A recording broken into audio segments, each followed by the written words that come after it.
Hey Moz fans, welcome to another edition of Whiteboard Friday. Today I'm talking about all things machine learning, something, as many of you know, I'm super passionate about and love to talk about. So hopefully this sparks a seed in some of you to explore it a bit further, because it is truly one of the most powerful things to happen in our space in a very long time. So brief overview.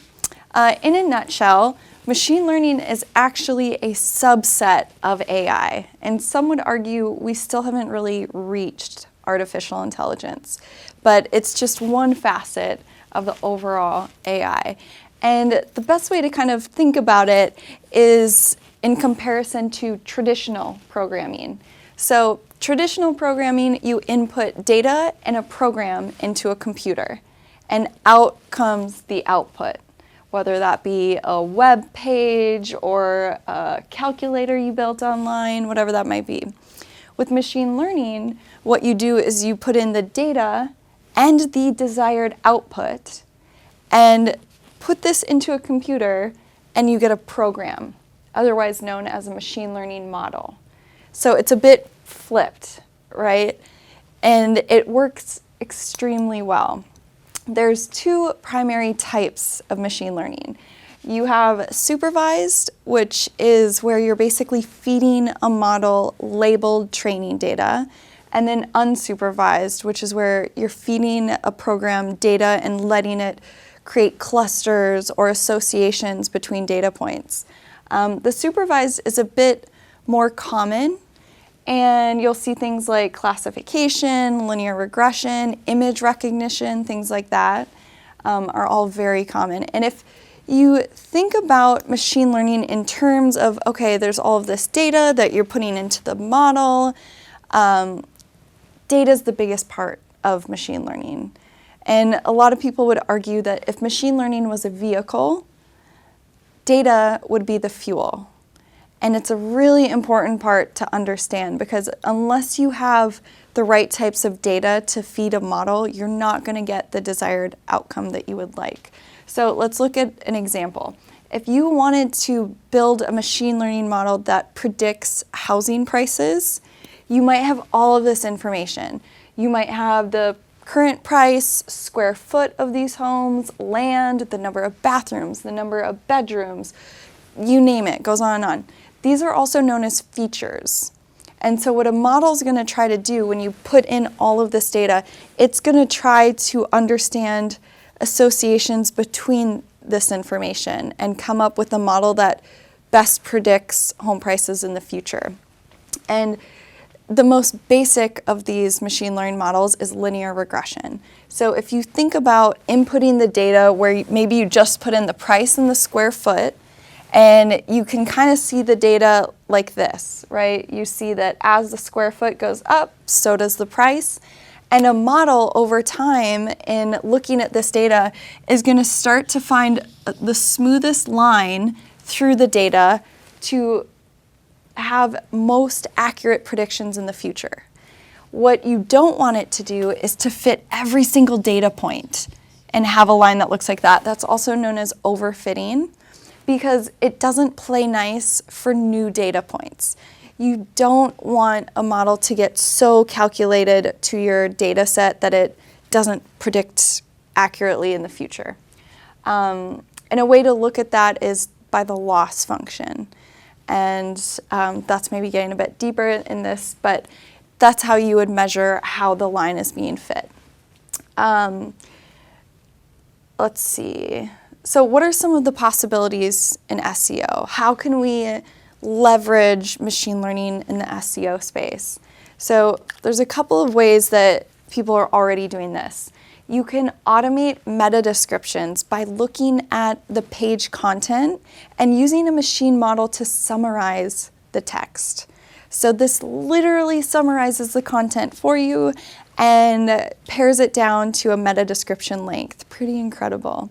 You could similarly do this for titles, although I don't suggest you do this for primary pages, right? This isn't going to be perfect.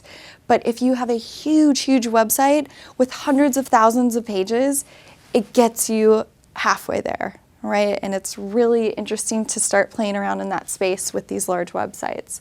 You can also automate alt text for images. We see these models getting really good at understanding what's in an image. 301 redirects. Paul Shapiro has an incredible write-up and basically process for that already. Content creation, and if that scares some of you, or if you doubt that these models can currently create content that is decent, I challenge you to go check out Talk to Transformer.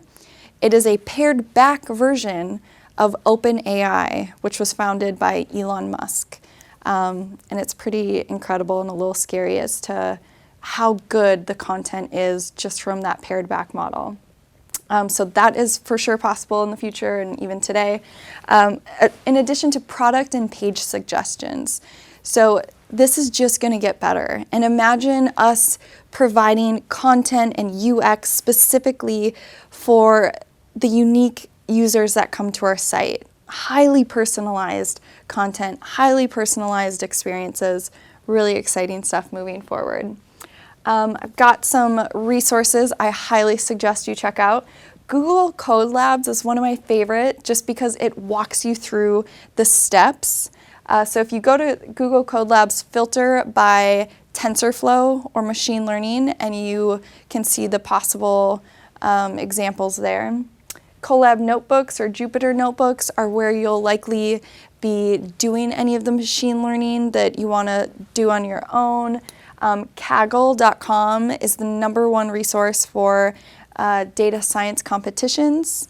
And so you get to really see, what are the examples? How are people using machine learning today?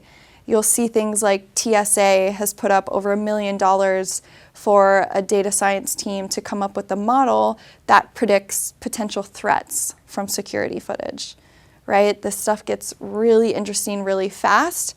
And it's also so important to have diversity and inclusion in this space to avoid, really dangerous models in the future. So something to definitely think about.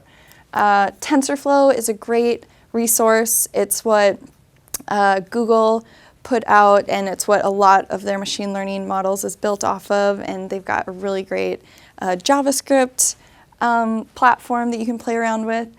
Andrew Ning has an incredible machine learning course. I highly suggest you check that out. And then Algorithmia is sort of a one-stop shop for models. So if you don't care to dip your toes into machine learning and you just want, say, a summarizer model or a particular type of model, you could potentially find one there and do a plug and play of sorts.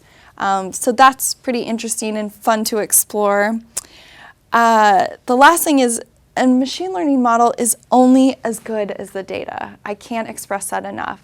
So a lot of machine learning and data scientists, it's all data cleaning and parsing, and that's the bulk of the work in this field. And it's important to be aware of that. So that's it for Machine Learning 101. Thank you so much for joining me, and I hope to see you all again soon. Thanks.